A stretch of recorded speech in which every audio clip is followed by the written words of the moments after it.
Доброго раночку, діти. Погляньте на картинку і скажіть мені, що це зображено? Так, це сонечко. А якого воно кольору? Жовте. Молодці. Сонечко яке, дітки? Так, тепле, яскраве.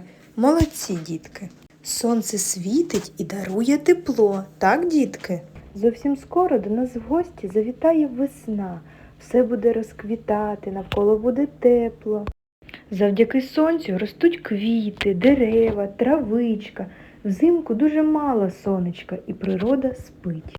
А весною з першими промінчиками сонечка починають прокидатись квіти, зелена травичка, починають дерева розквітати. Коли сонце сходить, настає день. Коли заходить, приходить ніч. Дітки, я вам пропоную пограти в гру «Кому потрібне сонце?». Погляньте уважно на всі картинки, подумайте і покажіть, кому із цих картинок потрібне сонце. Квітам сонце потрібно? Так. Тваринам і птахам? Так. Деревам? Так. Людям дуже потрібно. А м'ячику сонце потрібно? Ні, м'ячик не живий. А стільчику? Також не потрібно. А подумайте, морозиво і сніговичку потрібне сонце? Ні, дітки, бо морозиво і сніговичок від сонця розтануть, сонечко тепле.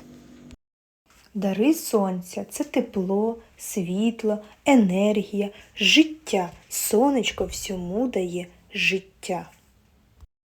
Отже, дітки, без сонця не було б життя на землі. Дітки, що ми сьогодні дізнались про сонце? Коли буває день, а коли буває ніч? Скажіть, дітки, чому сонце важливе для тварин, рослин та людей?